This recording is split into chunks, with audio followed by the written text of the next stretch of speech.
getting close to Christmas time. You got to get your shopping done. But we're going to be talking about a few things today. First, a subscriber actually sent me a new bill that's coming out that's going to be addressing investors.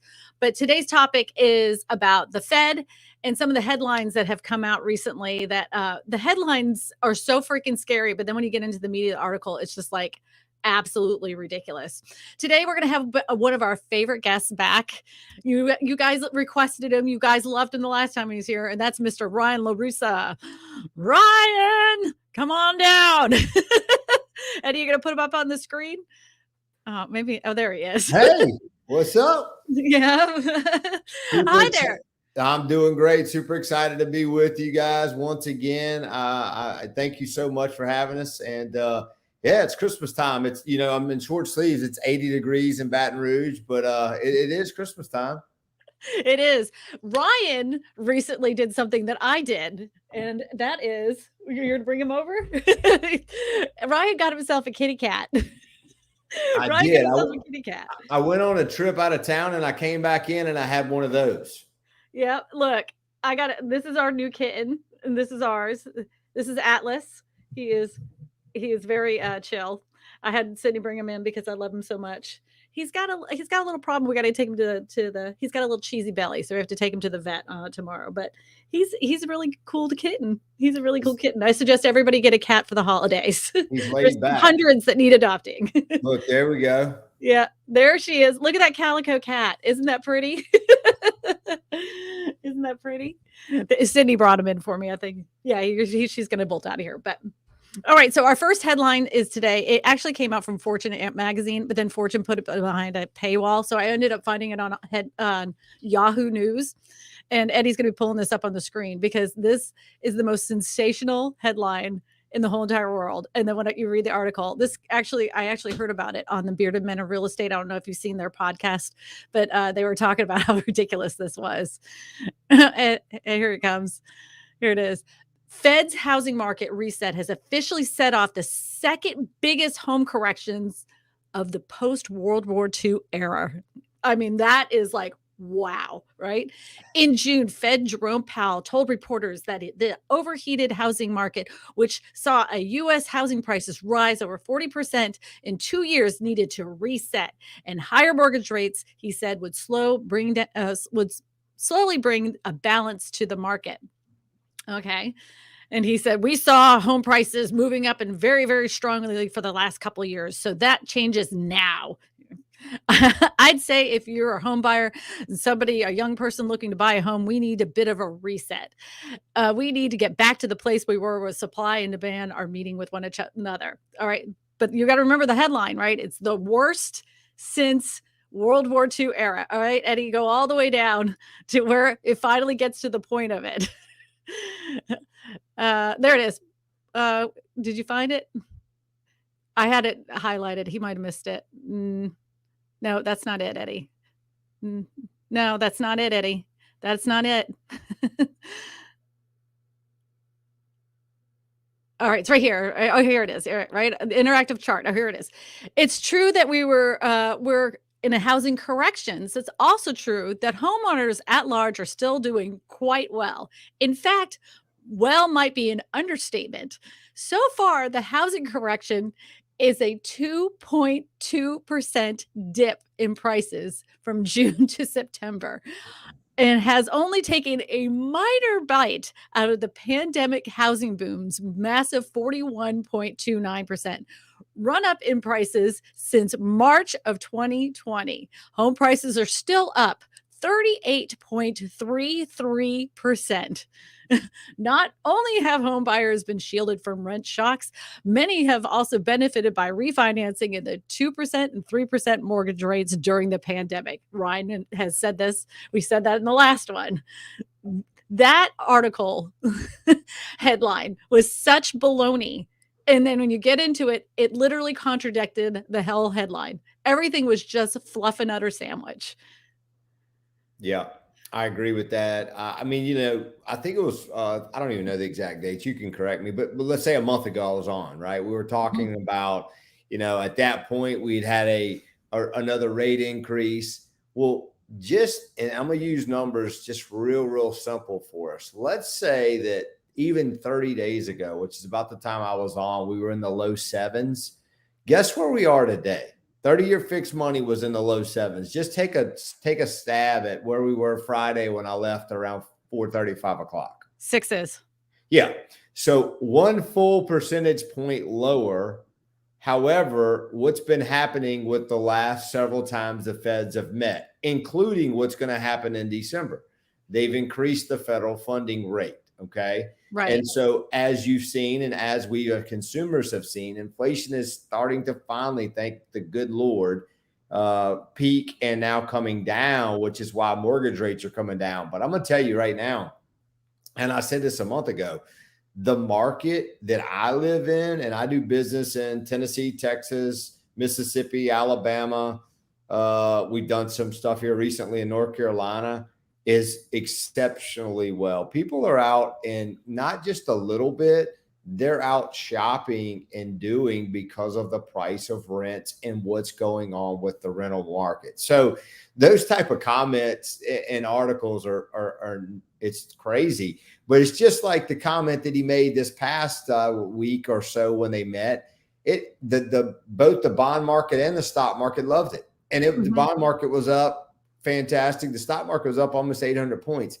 It's the comments that just drive the market insane. But from what we're seeing, it's been wide open and, very limited inventory. We talked about that last time. The affordable piece of inventory is what we're lacking. That's what everybody just needs to understand. And that's the truth of the matter. That is the truth of the matter. And I have been keeping my eye on for the last 3 months now, the Airbnb market, which happens to have a good, not as many as people think. I think they said there's only in the market over 600,000 Airbnbs here in the United States, and not all of them are in the affordable range. But I'm thinking that as more people are not booking Airbnbs, they've been complaining about it, that people aren't booking, that a lot of those either A, will turn into long-term rentals, or B, they'll put them back on the market to, because they can't keep it up. They can't be able, if people aren't renting them, then they can't keep it up. So it'll be really interesting to see what happens in the next year with the Airbnb homes. Some of them, there's some areas that are way oversaturated with Airbnb. So I agree. Yeah.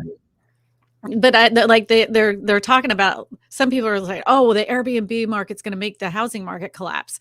600,000 homes across the United States being in the Airbnb business. If every single one of them went on the market tomorrow, that would not make a thimbleful of difference in the housing market. Absolutely. Well, one thing just to start it off this way, so people call me every day and say, okay, Ryan, so what does that really mean? Okay, great that they dropped 1 point, but explain that. Really, $280,000 loan, you're talking about a $200 difference in buying power. That's what that means. As well as we've been doing, I guarantee you, every other loan has been quite a bit of seller concessions to either buy the rate down or to help with the closing costs, so less money out of pocket, which I'm telling you right now, the last 3 years, you didn't see any of that. You saw people paying $10,000 or $15,000 over with no closing cost help. And people were like, well, that's why the market's going to bust. Well, not based upon those numbers that you just said. I did a little quick research as well. I mean, year over year, you're talking 18 to 20% increase. But here's the big difference of appreciation. Here's the big difference. That's been going on for quite some time. So people have been buying houses at low rates, and they've been getting a very consistent appreciation. In Louisiana, where I'm located, 5 to 7% a year, that's a big number, but it's not a shocker like in Miami or in California to see these major dips. And I know we talked about that, but it's so important to bring that up every time that we talk, and I talk to my consumers and my referral partners. It depends on the market that you're in. Every single market is different. In this market here, 60 miles down the road to New Orleans or 60 miles to Lafayette, it's a completely different market. And that's 1 hour. Jump in your car, you're 1 hour to New Orleans, 1 hour to Lafayette, but it's a totally different market. But price Each point, parish is different. What are you talking about? you're right. Here, and even in Ascension Parish, you could have the housing market, before the Sunshine Bridge and after the Sunshine Bridge. The That's housing right. market after the Sunshine Bridge is completely different than the housing market before the Sunshine Bridge. You're right. You have to know your area. But one other thing I wanted to ask you and get your opinion on is there's been a lot of talk, and I talk about this a lot, about institutional investors buying up a lot of affordable homes throughout the United States. Here recently, the government has had a affordable housing action plan, and they've been looking in rezoning some areas instead of being single family as for multi-family units. And with their last update, at the end they said that they're going to be looking at institutional investors with more than 100 houses, and they were going to have a meeting about it. Well, there actually is a bill that's sitting out there right now that was just put together on the 30th of November. A subscriber actually showed it to me, that it says that they are going to be either taxing. I wasn't quite sure, but basically, if you had more than 100 houses, or was it 1,000 houses, Eddie? I think it's 1,000 houses, and they're going to be going after you. Oh yeah, more than 100 houses, more than 100 houses. That's it. Did you look at this? I did. I studied just a little bit of it. I didn't go into super details. So, look, as an investor myself and a guy that has rental property, this doesn't like upset me. This doesn't scare me. I think at the end of the day, you have folks that are going to look at every single thing that comes out, and you're going to have two sides. You're going to have the glass half full, the glass half empty, right? So give me your take on it, and I'll be happy to kind of tell you a little bit about what my thoughts are on it. Well, for the longest time, they kept saying that it wasn't a problem with institutional investors. They said that they only really make up about 3% of the housing market. And then over the last 2 years, like, you can't, that's a lie. Some of these people have literally said the same number of homes that, like, Invitation Homes says that they only have 80,000 homes. They've been saying they only have 80,000 homes for the last 5 years. We all know that they have been buying way more than that. But how they get around it is they document it as we have over 80,000 homes. So they just write the word over. So it could be, 250,000 homes, but they're just sticking with that number of 80,000. It's become a problem in so many areas that they had no choice but to act like they're doing something. That's a lot of this is, a lot of times it is just flapping your lips. Like, we try to do something, but we can't stop the institutional investors, because one side won't let us do it, but sometimes I feel like they do that just to say that they did something. So they go back to their constituents and say, well, I tried to work on it and it just didn't work, Right. I'd be interested to see what the next meeting that they have about the affordable housing and how they're going to address it. I think that's going to have a little bit clearer plan. I still think they don't know really how to address it in the first place, because a lot of these institutional investors pay for their campaigns, so they can't be too poopy, I should say. Yeah. Well, I think it's going to be harder. I mean, hey, I get you got to start somewhere. It's going to be hard to regulate that. Well, what's going to stop some folks from starting different groups or different entities to where they're buying them in other ones, right? I mean, I don't know how you can do that, but a problem. Yeah, I've heard even here locally of folks coming in and buying entire subdivisions and trying to do those things to rent those out. And again, it just makes me go back to, well, of course, this is what you're in, Ryan. This is what you've been doing. I've been doing it for 20 years. But putting your money in real estate and watching all the benefits, not just, we get so fixated on the here and now. Okay, what about the rate, or what about the cost? Or there's so many other benefits, and that I know you and Eddie as well, and myself and Chantel. I mean, it has changed our life in the way that we do things, because if you understand, I can buy this property today, and I can, if you want to rent it out, fantastic, rent it out. If it doesn't work for you, sell it. But at the end of the day, I think it's people have really started to realize, okay, rent's not going anywhere except up. The stock market and all of the markets, not just the stock market, Bitcoin, all the other things that folks are investing in today. And look, I'm good with that. I have that as well. But the most consistent for the longest time, one of your wealthiest guys out there I know Ramsey changed his tune on it. He loves real estate. Warren Buffett loves real estate. I always say follow the money. What are the smart guys doing? They're putting their money in real estate, and those guys are no different. I mean, the institutional guys are throwing their monies that way. That's not let me go try that out and see if that works. They know it works. Well, Warren Buffett owns Clayton Homes. He also runs Berkshire Hathaway.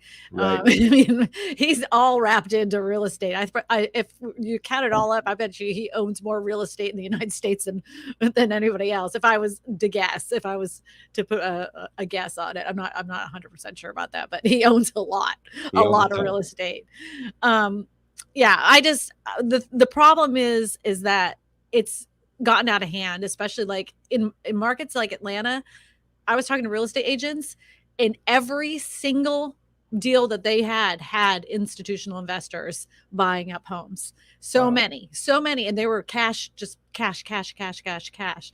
I heard somebody saying that some of those loans that like investors have used to buy those houses are fixing to reset, and they'll probably have a higher interest rate. Do you think that will cause a problem in the housing market if they are about to reset? I think I don't think it's going to cause any problem. I mean, there's a lot of products out there now, like even that we do, 30-year fixed, no prepayment penalties. The big thing to understand on that is that your banks, there's a lot of local banks that'll lend you money, and they'll do it on a 2-year, 3-year, or 5-year deal. Mm-hmm. Now it might be amortized over 15 or 20, whereas Fannie Mae, the loans that we offer, and some of the private stuff, they'll do a 30-year mortgage fix with no prepayment penalty. So what's going to happen there is will some have problems? Sure, very small amount. But they're going to just remove that and go to somebody like us to where it'll be a 30-year fix. They'll refinance it, put it on a 30-year fix, improve cash flow. And that's what I really think is going to happen. They will be some for sure that'll have to sell, or some that look at their numbers and are like, hey, look, my credit's not where it needs to be. I'm just going to go ahead and get rid of this one. But I don't think it's going to cause this major problem.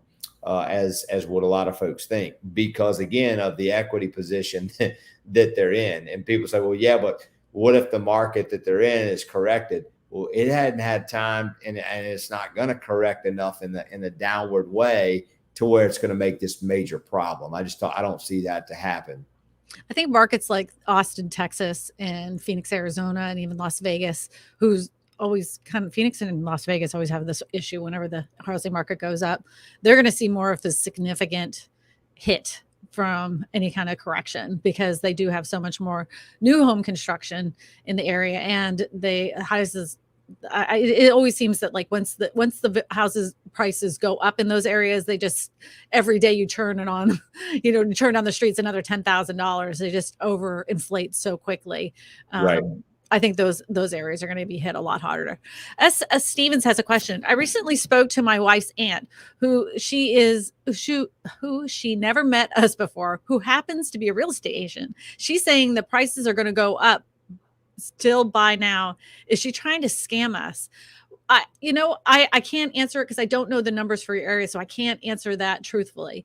The thing is that we were promised this whole entire year from the people that were saying the housing market was going to crash, that it was going to come down 10, 15, 20%. And that has not happened. That has not happened. Here we are right at the end of 2022, and we have not seen 20% discounts on houses. They were saying that we were going to see home prices hit levels pre-pandemic. That has not happened. And if interest rates go back into the 5s, there is pent-up demand for homes. I don't know what your price range of your houses are either. So those higher end homes, those are going to see the more significant amounts of price reductions.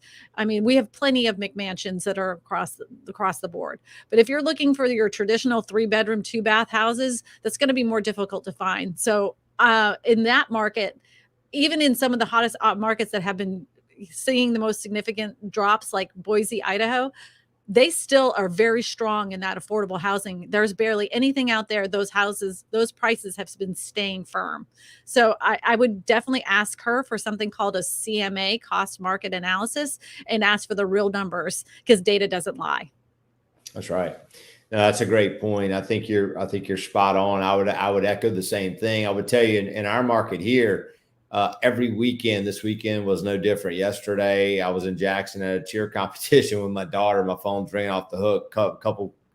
Three different couples needed pre-approvals. Mm-hmm. I found out today that they lost out on but they were all in that 250 to 300,000, but multiple offers, right?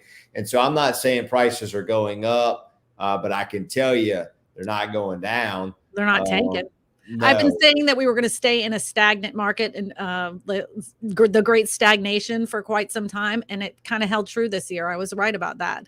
A lot of people were like, or because they kept reading headlines, they're like, when are you going to admit you're wrong? I'm like, I'm not wrong. Like, I don't know what to tell you. Like, they're not tanking. In some certain markets like Austin, Texas, they are seeing a significant price drop, but that doesn't reflect the whole United States.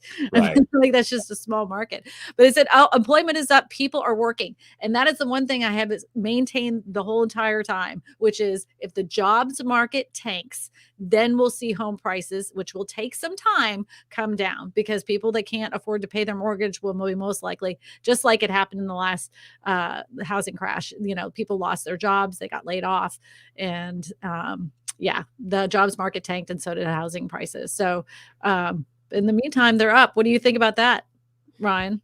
Well, what I would say there is the difference, or the huge difference that I know and I see, and we talked a little bit about this the last time, is the equity position. If I lost my job today or tomorrow, and the equity position we're sitting on versus where it would have been back in the 08-09 era, it's totally different. Yeah, totally different. And so it's just not even apples to apples comparison. But I do believe, yes, employment numbers are up. I think a lot of the companies, and look, the mortgage industry is no different. We've had quite a bit of layoffs, but over the last 2.5 or 3 years, we've employed a lot more individuals than we had to in the past to do the same exact type of numbers. It was just what it was, right?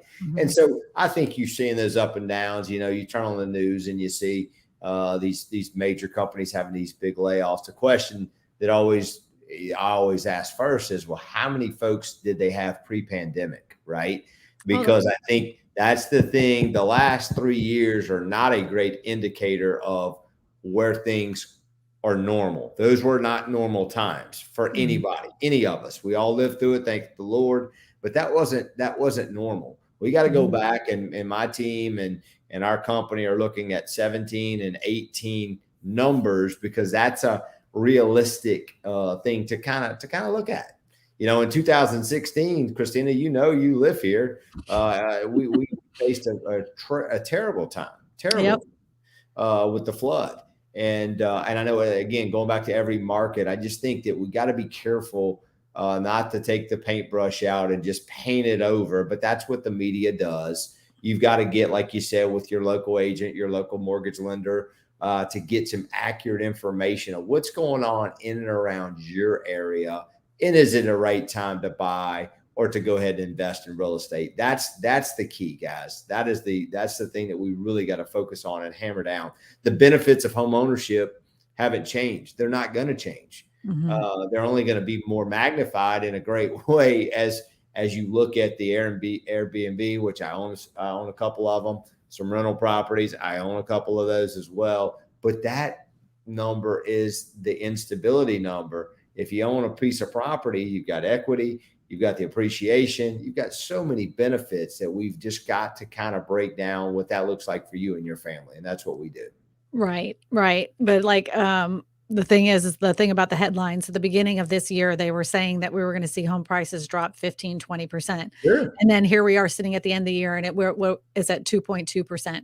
Yeah. I mean, that's nothing. I mean, as high as that went to only reduce 2.2%, give me a break. It's horrible. I mean, like, that's like, it's a drop in the bucket. That isn't Right. enough to really make people go, "Ooh, that was such a significant price drop. I can't wait to buy a house." You Right. know? I don't know. Agent Officer Thomas A. Porter, DPO, says in New York City upstate, the Airbnbs are doing great from all I've heard about. Yeah. Yeah, some areas are not getting hit with this, but there are some areas that, like, there was like oversaturation. And there were people that were making Airbnbs out of pretty much nothing. Like, I saw there, you can actually rent a cave on Airbnb. I mean, like, Okay. I'm not joking. It's a real thing. Some of these people, were taking basically like little sheds and converting them and turning them into Airbnbs. So I think those people are going to have a little bit of a reality check. That won't necessarily help the housing market, but um, it's just something to chew on. Jerry Prusa says, question, really dumb one, but relevant. On affordable houses, would they be more affordable in if the margin was lower? Their product, like any other, what is the average margin on a new house? I forgot what I just freaking looked at that. And that will be depending on the area. I think what is it the home builders want? They want how much for a margin? Is it Well, I mean, 40? I know 10 to 15% is kind of the number that I've heard time and time again from meeting with tons of these guys. I mean, I think if we were truthful and honest over the last several years, it's been quite a bit more than that. And Yeah, so they've been getting a lot. they've been having great, and then, okay, well, supplies are up and supply chain and this, that, and the other, but they've been doing very well, right? That's Mhm. why now we're seeing these. It depends on the price point, Mhm. not new construction in the $200,000 price point, Nope. but these $400,000, $500,000 deals. You're seeing these builders wanting to pay, 10 or 15,000, $20,000 worth of discount or buy down to the rate, because at the end of the day, I think if you went back and looked at where their margins were, they were pretty high. But Mhm. I think that 10 to 15% margin is a real number. But they were getting like 30. Oh yeah, sure. 30. They were like, and that's why I said, like, I don't feel bad for the home builders right now, and they're like, "Well, we had to sell off a whole block full of houses to, and institutional investors to make sure that our books are clear for the end of the year, and we have our new line items for next year." And I'm like, "Boo-hoo! You Yeah, raked people over the coals for the last 2 years. Some of them you threw away their whole contract because you could make more money. That's gross, Like, I don't feel bad for you. I'm yeah, sorry." yeah. No, I get it. I get it. Yep. So, I hope that answered your question, Jerry. Yeah, Jerry. Hopefully that guy got your question answered. Yep. Gomer's 44 says people are shopping where nobody was out on Black Friday. They're on the freaking computer. The housing inventory is going to come when the foreclosures start to in earnest. I believe that would be Pollyanna talk. I don't believe that would be any of this is Pollyanna talk. Go look at this is what I want you to do. I want you to right now, because I'm not going to show you the numbers. Go ahead and look how many foreclosures that are happening right now. And I want you to know, like, look at the inventory of foreclosures. I think you're going to be really surprised that it is historically low. What And was that? not many people are going through the foreclosure process at this time. It is actually historically low. Yeah. Historically low. And I'm not saying this, I'm not showing you any numbers. Go on Fred and look at the foreclosure rate at this moment right now.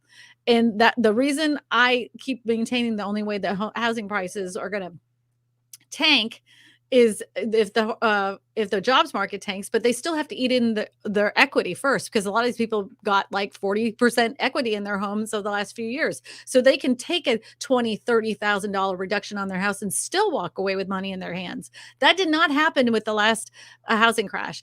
Home prices tanked overnight. People were upside down and over their heads, and they had no choice. They lost their job, then they had to go in foreclosure, and it happened a lot faster. If there was to be a jobs market crash today, it would still take months before you ever saw foreclosures, maybe even years before they really started hitting the books. Yep. Yeah, I love Black. the article. Thank you, Eddie, for that article, because that is so true. But here's the deal, right? And I lived through 2008 and 9. I vividly remember, it is crazy to even think about how people start shopping today.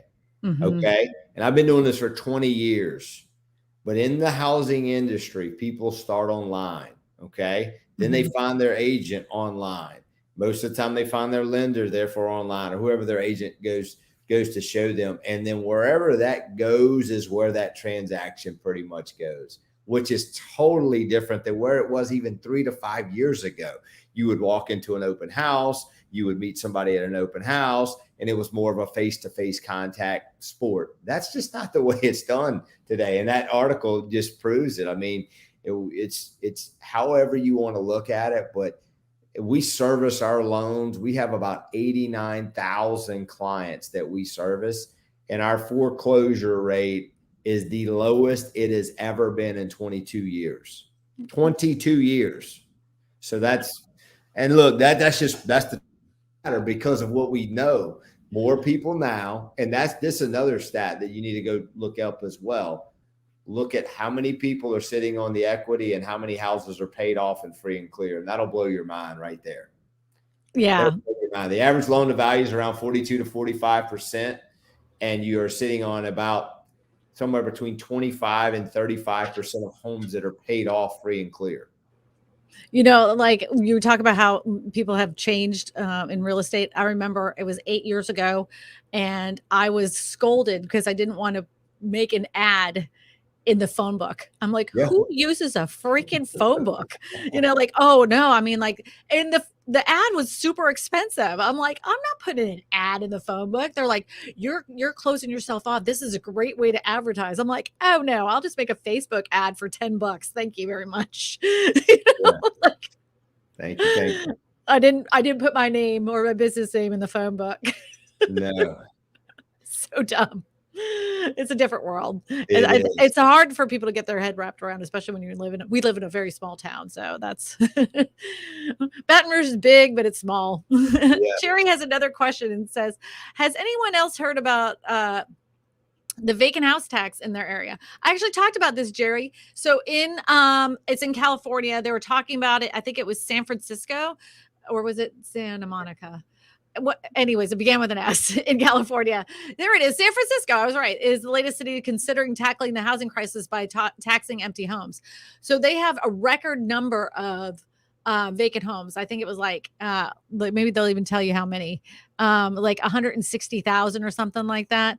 I don't know. Oh, 4,500 new units that are empty. So anyways, they have said that the amount of homeless people that actually live in the area, and with the amount of vacant properties, they could house every single homeless person in their area twice. Wow. And so they're like, they either need to be realistic and bring down their rental prices, or they need to be taxed because these have been sitting here vacant for too long. But they have to iron out the details. I'm not opposed to that, honestly. If you're sitting there on a piece of property for 2 to 3 years and it's just sitting there not doing anything for the neighborhood and for the community, I don't think having added tax to that is necessarily a bad idea. What do you think, Brian? I don't think so at all either. I mean, my question to my, again, just looking at it from a business perspective, I would say, well, why? Like, why not? Why would you not? Why would you have a problem with that? I mean, if you knew that you could provide something to fix a solution, which that's what we need to do. It's not always about, and look, I know that there's certain circumstances and every point can be argued, but hey, we got a solution to the problem. Let's put something in place to fix that. I think that's great. Yeah, money motivates a lot of people. Absolutely. And when you put money in the game, like if there's no consequences to your actions of leaving this empty for 3 years because you're going to hold it on for an asset for future generations, but you don't want anybody to live there, then all of a sudden, if you have some kind of tax attached to it, then all of a sudden that motivates people to do something with that property. I don't think it's necessarily a bad idea. I know some people argue with me about it, but let me know in the comment section if you guys think it's a good idea. I'd like to hear your opinion about it. Say yes or no. Good idea, bad idea. Crow Homestead said, question, in the US, is the actual number of complete sales per month plummeting? It depends on the area.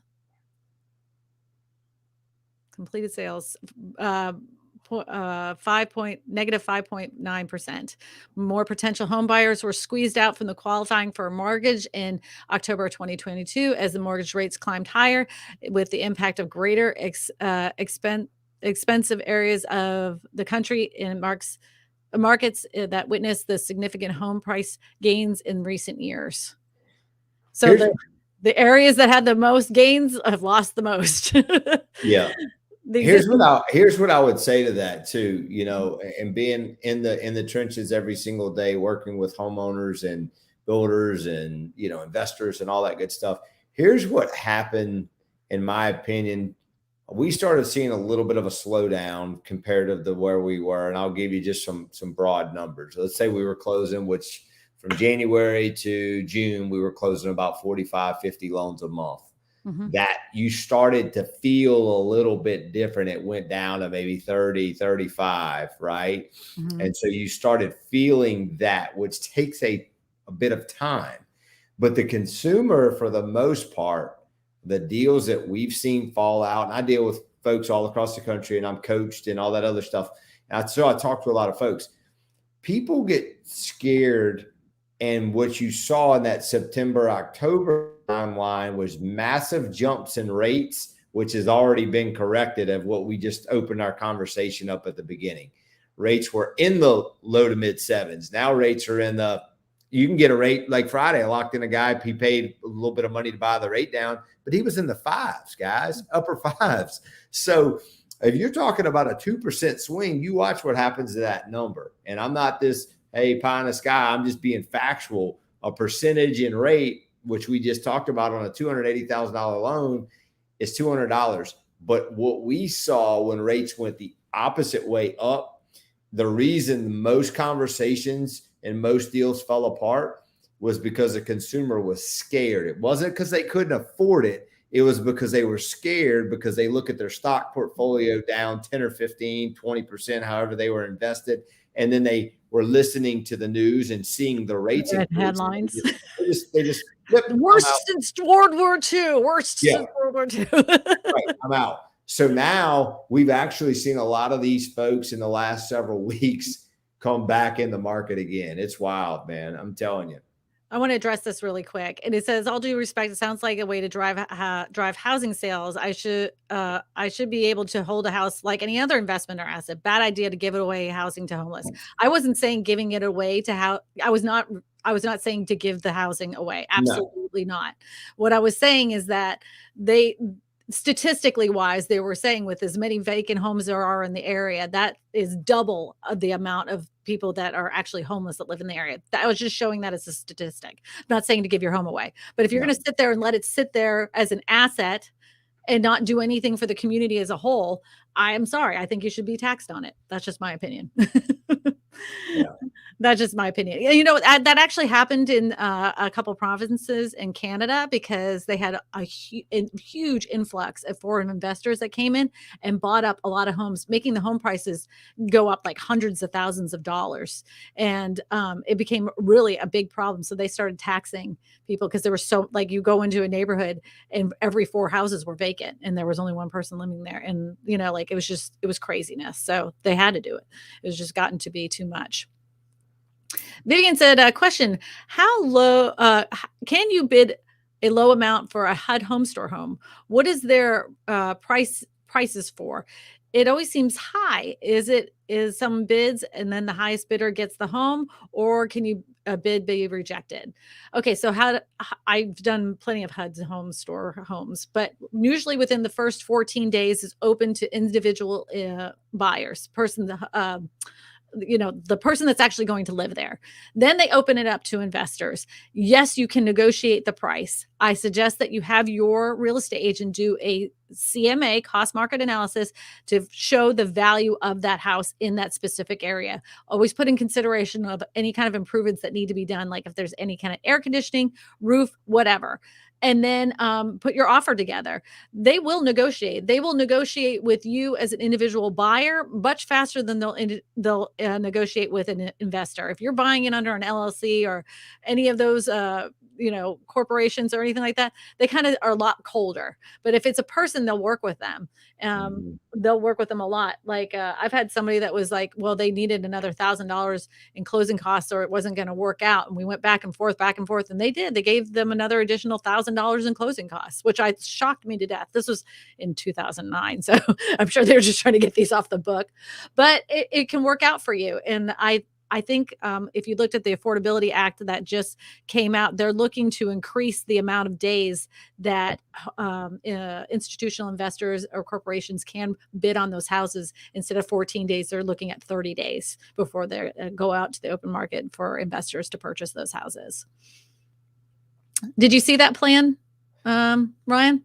I did. I think that's a great look. That's a great tool. I think that's very favorable that the person that has the first shot at it is somebody that's going to treat it as their primary residence for the first 15 days. I think I like the 30 days. And again, guys, I buy property as well, but I like that. I think that gives a fair option on something. And we've seen the same thing, Kristina. A lot of those, they will work with you for sure in order to get that one off their books but right now, a lot fewer than what they've been. There's slim pickings. I mean, like a HUD home store is usually pretty good about having lots of foreclosures on there.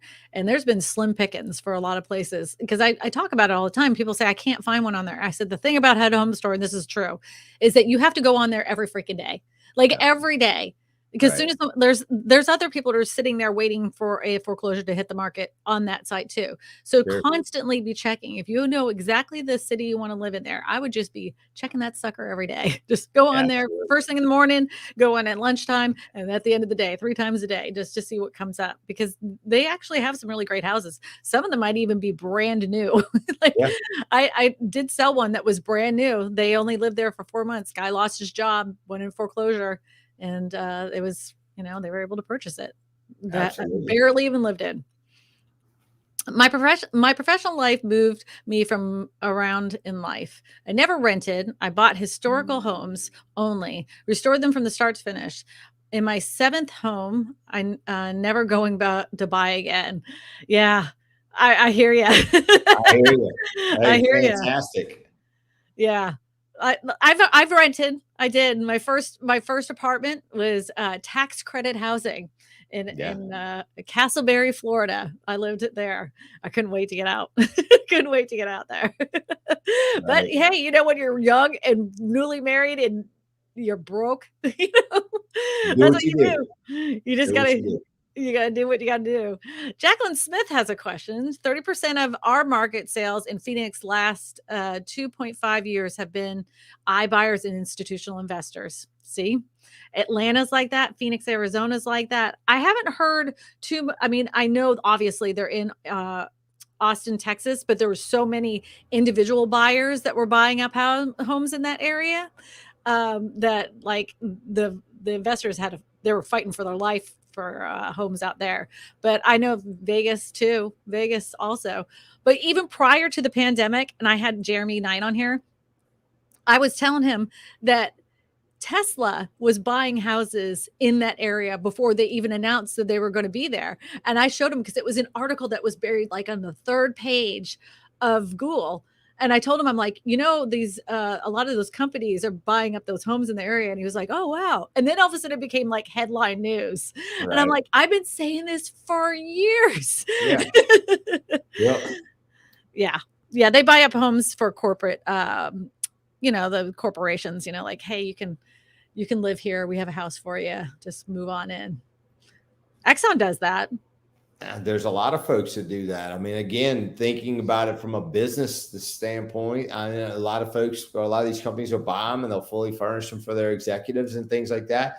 But again, they see much further than just that purchase, right? I mean, they're looking at it from a long-term perspective. Again, I love to kind of bounce the real estate ideas. I talk to people of all different walks of life. I've been hearing a lot of things here recently too, about folks finding these deals through these wholesalers and all this, that, and the other, which makes me nervous. But I think, I hate the wholesale yeah, market. I just think I hate it. you just gotta get into your comfort zone of where it is. The comment right there about, hey, look, I understand bounced around historical areas and things like that. It's where do you want to be and where do you say? I always tell people before we make this purchase, let's look at where we are today, where we want to be in 12 months, 3 years, and 5 years, right? Because you have to know your game plan today, where you're going to be in 12 months if something were to happen, and in 3 to 5 years to move yourself, whether you keep it, whether you rent it, whether you sell it, move your profits elsewhere. You just got to have your game plan. What is your game plan? I talk to people every day that they don't even know where their game plan is. And I'm like, well, we're going to help you with that. We're going to fix that, because this is not a pack of bubble gum. This is not something that where, oh, well, I'm not really sure what I'm doing here. We're going to get you a game plan and move you from here today in a year, 3 years, 5 years. That's the most important part of it.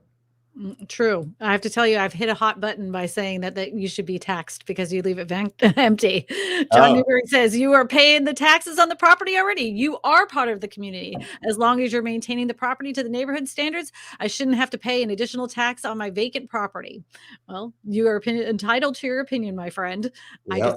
disagree. Yeah. I mean, like, I just disagree. I think that if you're going to be sitting, if you look in neighborhoods and there's a bunch of vacant houses, whether you're maintaining it or not, there's definitely a different feel when you have walking up, that the house is vacant.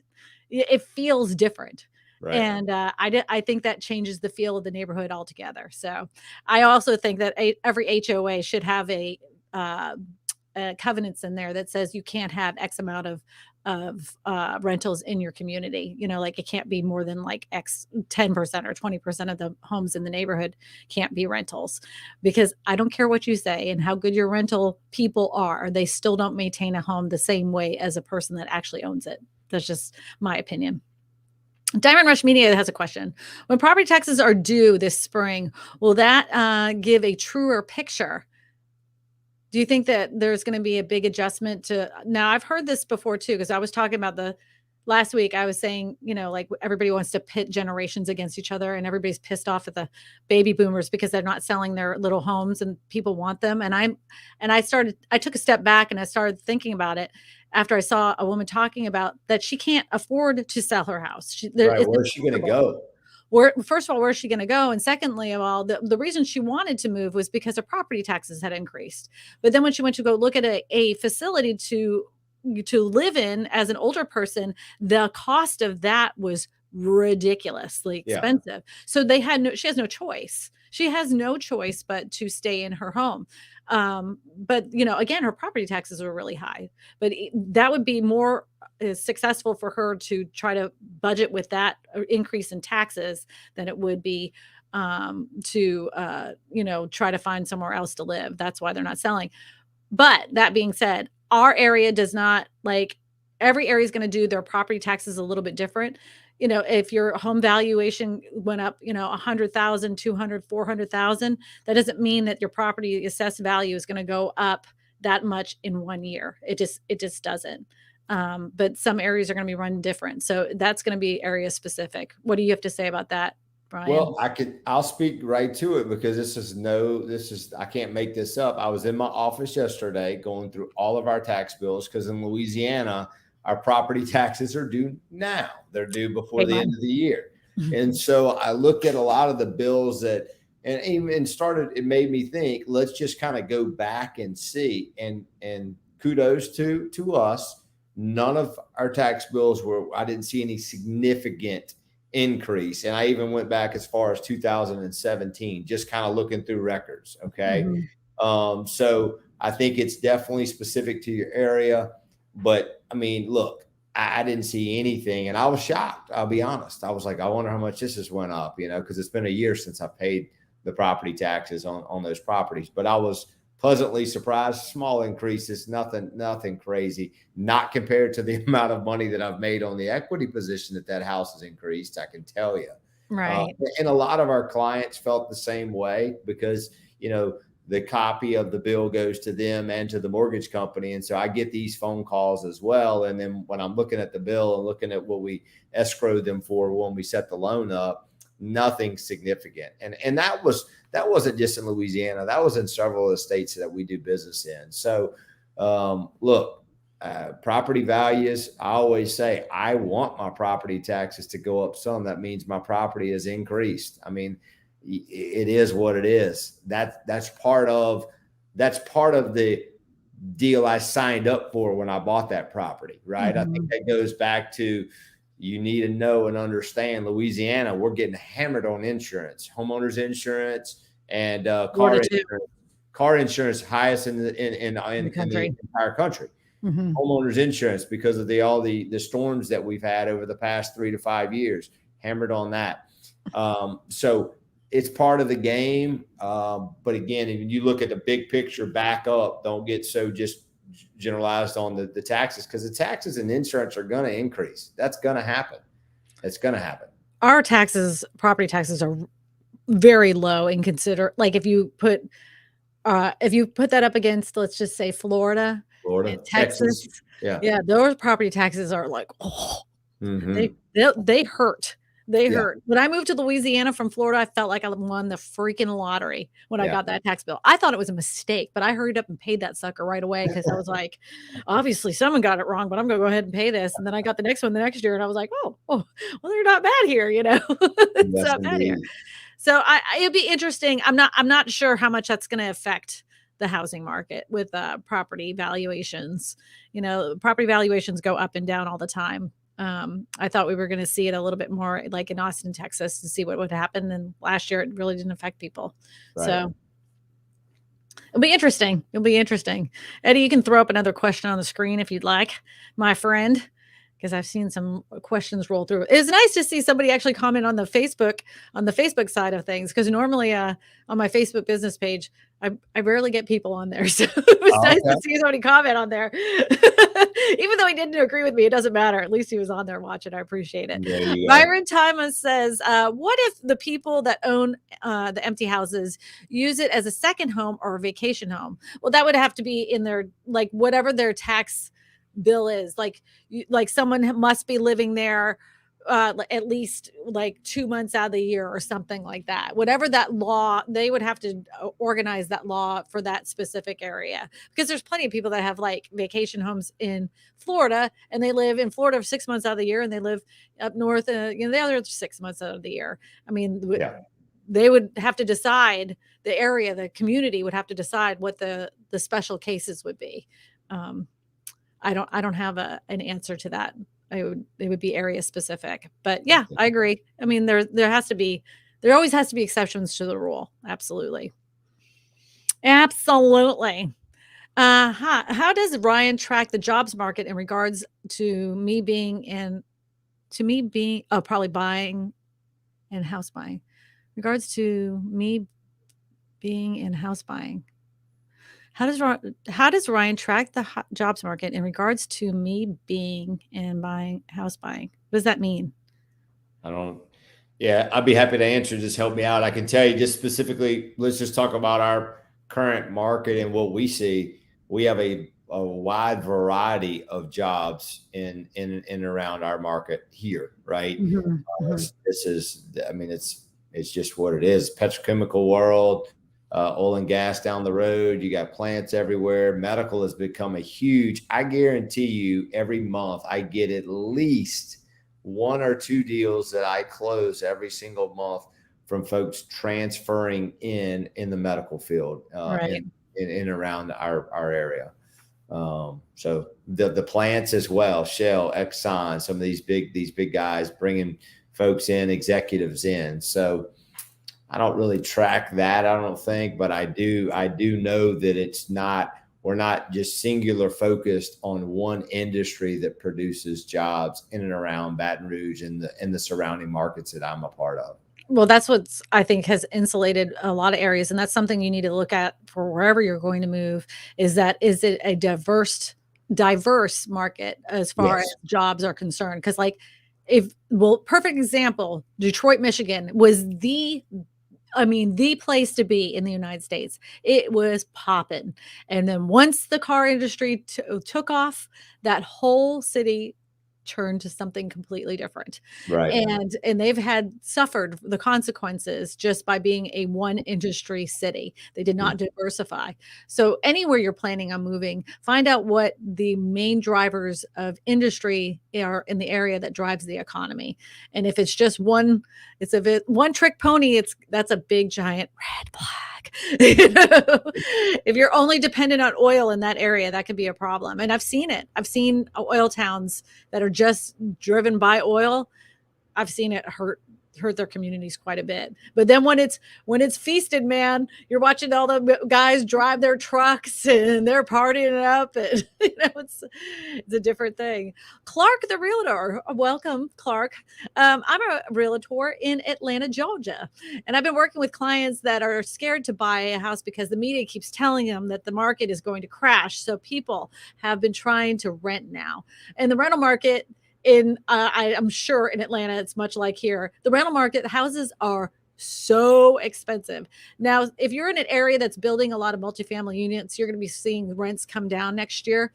But if you don't live in an area that has a lot of these type of buildings being built, rents aren't going to go anywhere. You're not going to see a big giant dip in rent prices. They've already tested the waters, and they know that the market can handle those increases. People are still paying those prices. So a landlord's going to be hard pressed to drop those prices. I would venture to say that some of the areas that have institutional investors that have kept vacant properties, they've been keeping vacant properties in order to keep the rents high. We might see that those come down in that specific area, but I know Atlanta is hot Atlanta for a reason. That market Yes. is very hot. Very hot. Investors love it out there. So, And we hear the same thing here, Clark. I'll be honest. I hear the same thing. Man, I think I'm just going to continue to rent, and or hey, look, I think right now is not the right time for buying. And look, there's some folks, I tell this to everybody. Some people are not meant to be a homeowner. Okay. They're true. not. They're meant to rent. But the majority, the 80%ers, when we sit down and we show them the buy versus rent calculator, and it's not just about the price you're paying today. And while that is important, you have to be able to afford it. I would never want anybody to be, locked down on a property, but you have to look at all, and we have to do, and this is, look, the last 3 years, we have not had to do this. We've got to show the benefits of home ownership. As I went back to, you can buy it today. You know where we're going to be. But I understand it's a tough call, man, because they're scared. At the end of the day, they are fearful because of all the news that they're hearing that it's a terrible time to buy a house, right? We hear the same thing in our markets, but it's very refreshing when you can show someone all the benefits, and that buy versus rent calculator is fantastic, because what that does is it takes the emotion out of everything. Kristina mentioned it earlier. Hey, look, numbers don't lie. Here's the numbers. Yeah, data doesn't lie. Here's where we are today. Here's where we're going to be in 12 months. And at the end of the day, that rent, I've talked to so many folks, and I'm not talking about a $25 or $50 increase in rent. I'm talking about 100, 125, 150 month over month, year after year that they've been paying. Like a little guy that I just closed probably 3 months ago. He started off 3 years ago paying $900 a month. When we got done, he was paying right at $1,400 in 3 years of rent. 1 bedroom, 1 bath apartment. Insane. That's a hose. Insane. That's a hose. And I always say, like, and this is true. People say, well, I bought a house in a bad market. Let's just say you bought a house at the height of the last housing boom. You bought it at the height. Right. So you were in Orlando, Florida. You bought my old house for $250,000. It tanked. It did tank. And it went all the way down to $180,000. Right. Yep. Within 10 years, it was back up to that, way over that $250,000. So I will say this, whether you feel like you're buying in the worst time or the best time, it all washes out within 10 years. If you're planning on being in that house for at least 10 years, you're kind of really you're balancing it all out. It's all going to work out. And I promise you in 10 years, your house is going to be worth a lot more than it was 10 years prior. So yeah, That's good. it's truth. 10 years, it all washes out. Unless you live in unless that area becomes totally dilapidated, 9 chances out of 10, 9.5 chances out of 10, it's going to increase in value in 10 years. Byron Thomas says, what if the people that own the empty houses use it as a second home or vacation? Eddie, we already talked about that. You missed that. We already did that. Where you been? Eddie's snoozing on the job, man. Eddie's snoozing on the job. Where are you, Eddie? If anybody doesn't know, Eddie's my husband. And he's playing with the cat. Oh, there's John on Facebook. There we are. You were paying Eddie, where are you, dude? We already did these questions. Eddie, Eddie's playing with the kitten. That is his problem. He has to go through. I think a lot of times he's going in through and making sure that he's cleaning up the chat, any kind of trolls we have. Question: do you have an opinion on the End Hedge Fund Control of America Homes Act sponsored? Yeah. So we were just talking of the podcast here. We were just saying that there more has to come out from it, first of all. And just like any bill, they all start out one way, and by the time they go to vote on it, it ends up being something else.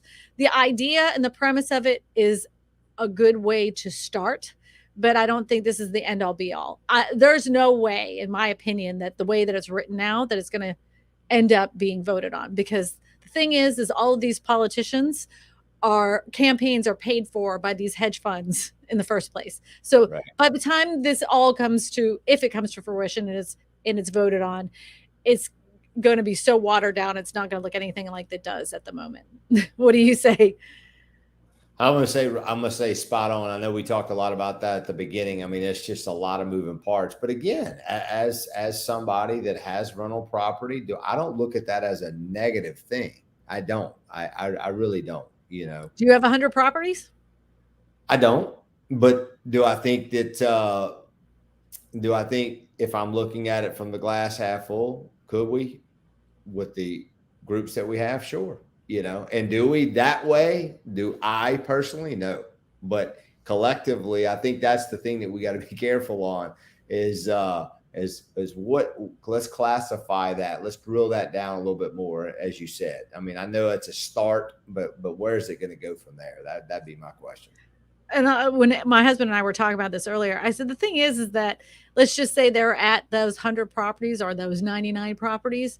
They're just going to go ahead and make another LLC or another C Corp or S Corp or whatever. They'll make another one and get another 100 properties. And then they'll make another one and make another 100 properties. That's what they'll do just to get around it. They're going to have to put all those words on paper or just words on paper. They're going to have to go through that thing with a fine tooth comb to make anything stick and be worthwhile. I just can't see. Nobody's going to shoot their wallet no one's going to shoot their own wallet. And if that's what paid for their campaign, they're not going to vote for it. So, yeah.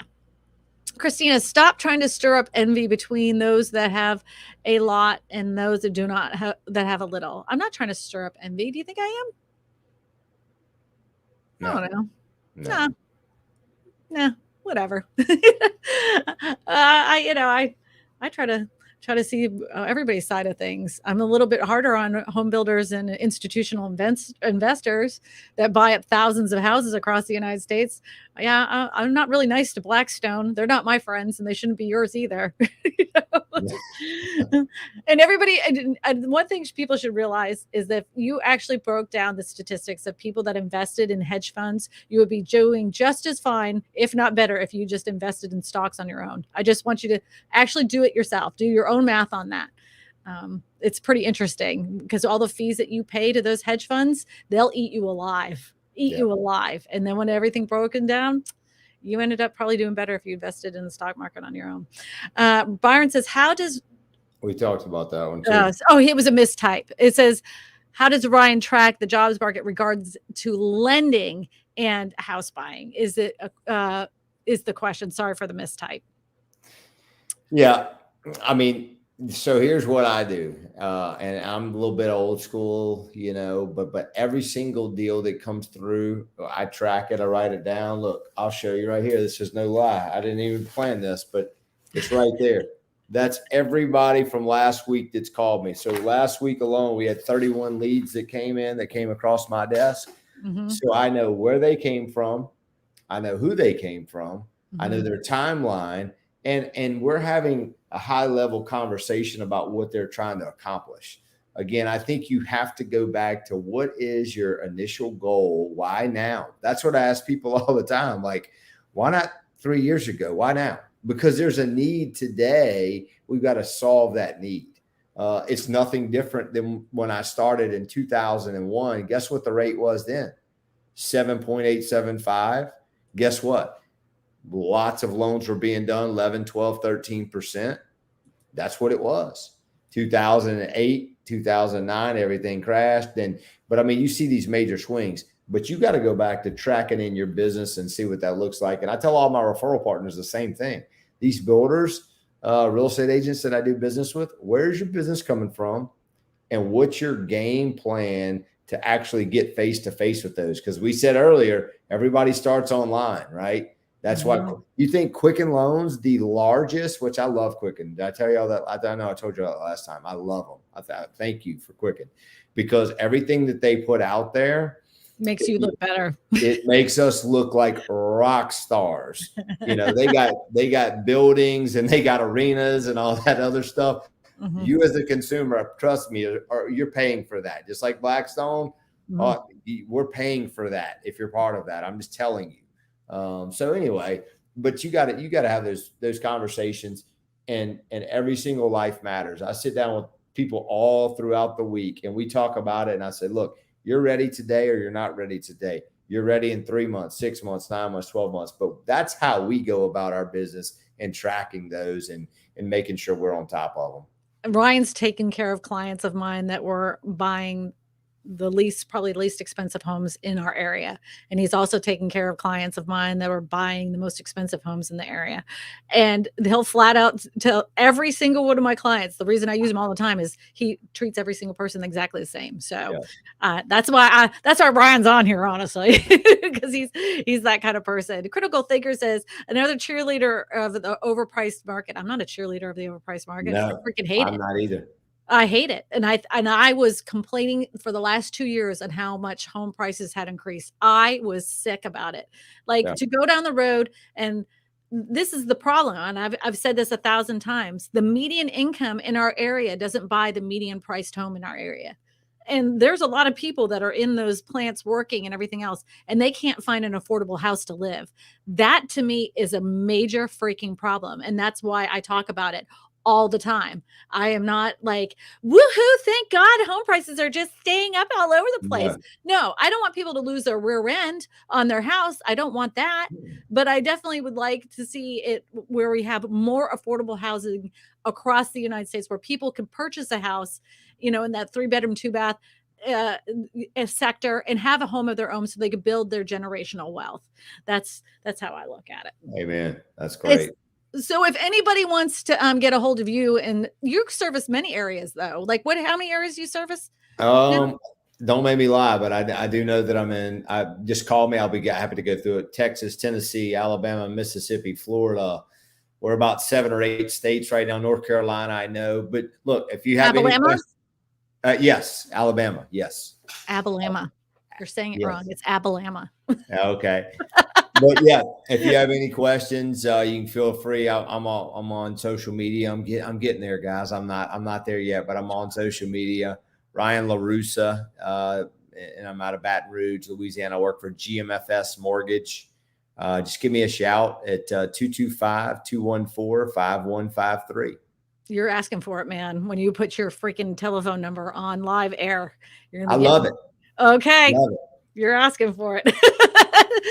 All All right, everybody, don't forget to hit the like button. If you need a referral in your area, you can always visit my website at KristinaSmallhorn.com. You can go onto the website. You can just click on one of the pink buttons. You either can fill out the collaboration form or the referral form, and I'll get in contact with you. Please make sure you leave your phone number so I can go ahead and give you a little ringy dingy and give you a call and talk to you on the phone so we could talk about your real estate needs. And I could connect you with one of the thousands of real estate agents I know in the area. Boy, did that sound rehearsed. But it's all true. I say it week after week. That's why it sounds like that. But yeah, so you just fill out this form. There's only 2 things you can do on it. I made the simplest website on the planet, and that's it. That's all you do is figure it out right there. Boom. What you think, Ryan? I love it. Simple. Hey, I'm a simple guy. Me too. I want to say thank you to our moderators for always keeping our chat clean. And I also want to say thank you to Eddie, the producer, even though he kept putting the same questions up on the screen. You're going to get it later, mister. Everybody, I hope you have a fantastic week. And I look forward to seeing you on Tuesday's video. Bye, everybody. Bye-bye. Oh, look, it's Christmas.